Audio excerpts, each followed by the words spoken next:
साथियों नमस्कार, मैं वीरेंद्र राठी आपके साथ प्रदेश की 15वीं विधानसभा आज दिन भर में जो घटनाक्रम साथियों घटित हुआ, आज चर्चा उसके ऊपर करेंगे। सर्वप्रथम रघुवीर सिंह कादयान जी को प्रोटेम स्पीकर बनाया गया था, लेकिन उसी के ऊपर विवाद हो गया।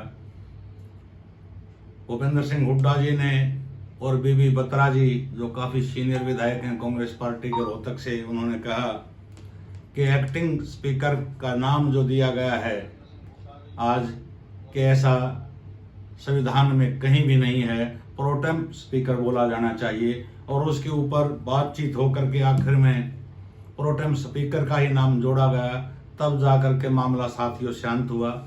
रघुवीर सिंह कादयान जी ने पहले सभी विधायकों को एमएलए की शपथ दिलाई गई और शपथ के दौरान भी कुछ नारे भी वहां गूंजने को मिले। किसी ने जय हरियाणा के नारे को गुंजायमान किया, तो किसी ने जय जवान और जय किसान के नारे भी लगाए। और जो पहली बार साथी विधायक जीत करके आए थे, प्रमुख रूप से आज उनके चेहरों के ऊपर खुशी देखने लायक बनती थी। और इनेलो के मात्र 2 विधायक इस विधानसभा के अंदर जीत करके आए, दोनों ही चौधरी देवीलाल परिवार से, एक उनके पोते और एक उनके पड़पोते। दोनों हरी पगड़ी पहन करके प्रदेश की विधानसभा के अंदर गए और उन्होंने 90 के 90 सभी विधायकों ने आज विधायक पद की साथियों शपथ ली। तो हम अपनी टीम की तरफ से सर्वप्रथम तो सभी विधायकों को बधाई देते हैं और उम्मीद रखते हैं कि अगले 5 साल के लिए हरियाणा प्रदेश की जनता की हितार्थ वो कार्य करने का काम करेंगे और जनता की आवाज बन करके प्रदेश की विधानसभा के अंदर गूंजेंगे। साथियों, प्रदेश की विधानसभा के अंदर आज विधायकों ने जो शपथ ली, उसके बाद अनिल विज जी जो स्पीकर चुन लिए गए, हरविंदर कल्याण जी, उनको सभी ने बधाई दी। और फिर अनिल विज जी के साथ हुड्डा साहब की कहीं न कहीं साथियों खटपट होती हमें आज नजर आई। अनिल विज जी ने सन 2009 से 14 के समय को याद करके एक तरह से आरोप लगाया उस समय के स्पीकर के ऊपर कि विधानसभा के अंदर जो मेरे स्पीच होते थे, भाषण होते थे, कि उनको डिलीट कर दिया जाता था। और उस इतिहास को वर्तमान स्पीकर पलट करके ना देखें तो अच्छा रहेगा। नाम तो उन्होंने उस समय के स्पीकर का नहीं लिया और ये कह करके नहीं लिया कि आज वो आदमी सदन के अंदर मौजूद नहीं है, यानी कि वो चुनाव जीत करके नहीं आए, तो आज उनका जिक्र करना गलत हो जाएगा। लेकिन उस कार्यकाल के ऊपर जब आरोप लगाया गया तो कहीं न कहीं भूपेंद्र हुड्डा जी ने भी चुटकी भरे लहजे में कुछ न कुछ अनिल विज की तरफ इशारा करके साथियों कहा।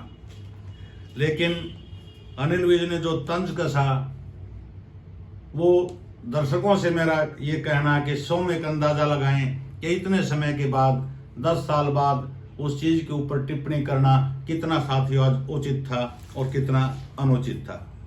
लेकिन भूपेंद्र सिंह हुड्डा जी ने भी वर्तमान स्पीकर हरविंदर कल्याण जी को एक आश्वासन साथियों आज सभी विपक्ष के विधायकों ने और सत्ता पक्ष के विधायकों ने भी स्पीकर साहब को दिया है। और हुड्डा साहब ने प्रमुख रूप से ये बात कही है कि जनता के मुद्दे, जनता के हित के लिए अगर सरकार लेकर के आएगी तो एक सकारात्मक सहयोग हमारी तरफ से, विपक्ष की तरफ से प्रदेश की विधानसभा के स्पीकर को पूर्ण रूप से दिया जाएगा।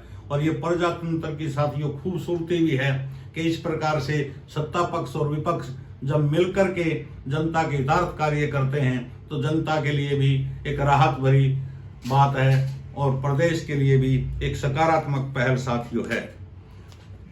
आज भूपेंद्र सिंह हुड्डा जी ने एक और टिप्पणी साथियों की कि उन्होंने कहा वर्तमान मुख्यमंत्री नायब सिंह सैनी जी को कि बाकी मामला तो ठीक है, लेकिन अपने 2 मंत्रियों के ऊपर आप काबू रखने का काम कीजिए, जिनमें एक नाम उन्होंने अनिल विज जी का लिया और दूसरा नाम साथियों महिपाल ढांडा जी का लिया।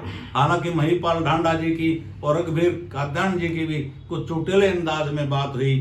उन्होंने रघुवीर सिंह कादयान जी को अपना मामा बताया और बाद में रघुवीर सिंह कादयान ने भी एक बात कही कि ये हमारा भाणजा है, लेकिन मैं इसकी सारी गलती माफ करता हूं, लेकिन उछल कूद ज्यादा करता है।